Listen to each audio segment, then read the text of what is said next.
two men, one who always spoke the truth, and the other who told nothing but lies, were traveling together, and by chance came to the land of apes.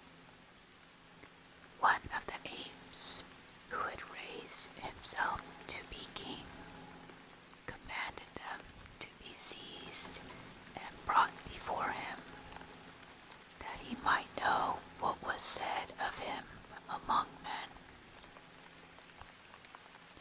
He ordered at the same time that all the apes be arranged in a long row on his right hand and on his left, and that a throne be placed for him, as was the custom among men. After these preparations, he signified that the two men should be brought before him, and greeted them with this salutation: "What sort of a king do I seem to you to be, O strangers?" The lying traveler replied, "You seem to me a most mighty king. And what is your estimate of those you see around me?" "These," he made answer, "are worthy companions of yourself, fit at least to be ambassadors and leaders of armies." The ape and all his court, gratified with the lie, commanded that a handsome present be given to the flatterer. On this, the truthful traveler thought to himself, "If so great a reward be given for a lie, with what gift may not I be rewarded, if, according to my custom, I tell the truth?" The ape quickly turned to him, "And pray how do I and these my friends around me seem to you?" "Thou art," he said, "a most excellent ape, and all these thy companions after thy example are excellent apes too." The king of the apes, enraged at hearing these truths, gave him over to the teeth and claws of his companion.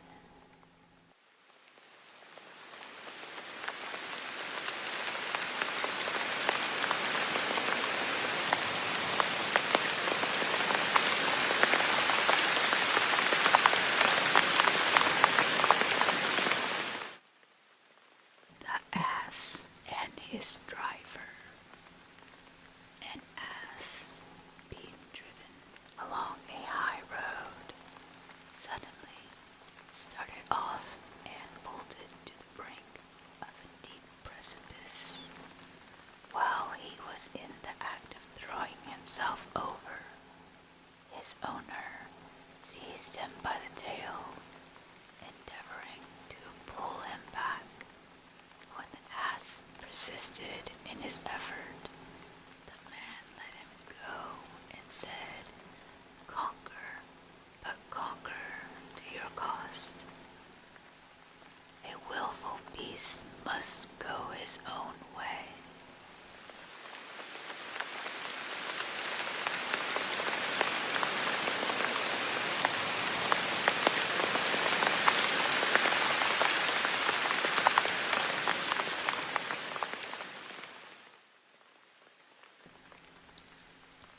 The ass and his masters.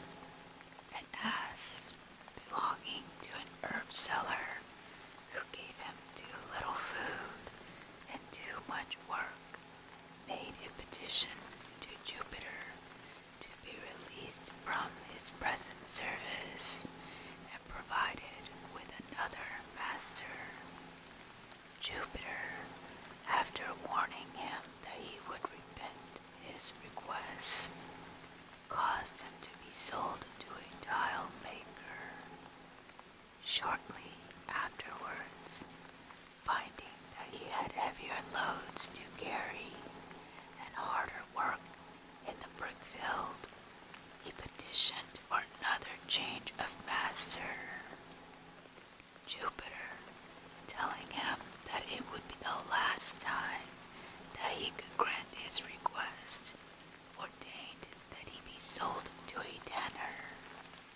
The ass found that he had fallen into worse hands, and noting his master's occupation, said, groaning, "It would have been better for me to have been either starved by the one or to have been overworked by the other of my former masters, than to have been bought by my present owner, who will, even after I am dead, tan my hide and make me useful to him.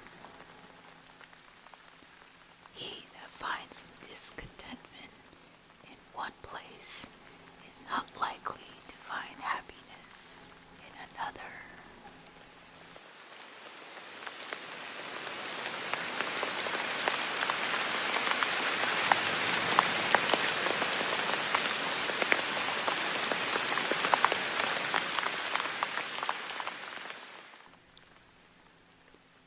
The Ass and his Purchaser.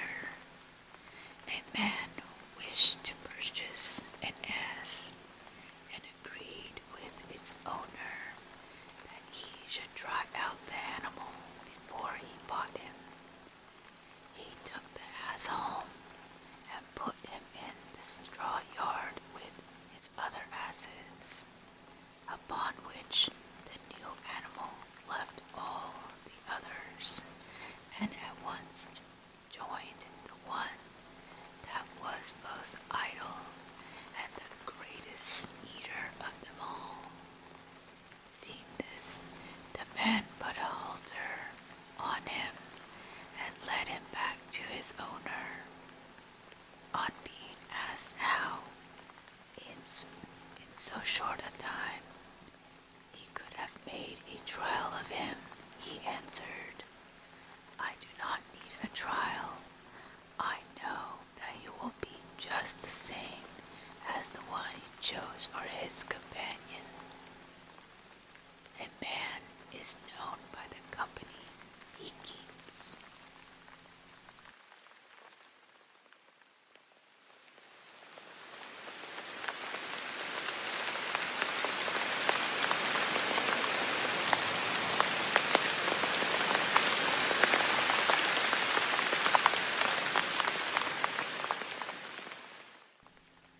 The Ass and his Shadow. A traveler hired an ass to convey him to a distant place. The day being intensely hot, and the sun shining in its strength, the traveler stopped to rest, and sought shelter from the heat under the shadow of the ass, as this afforded only protection for one, and as the traveler and the owner of the ass both claimed it, a violent dispute arose between them as to which of them had the right to the shadow. The owner maintained that he had let the ass only, and not his shadow. The traveler asserted that he had, with the hire of the ass, hired his shadow also. The quarrel proceeded from words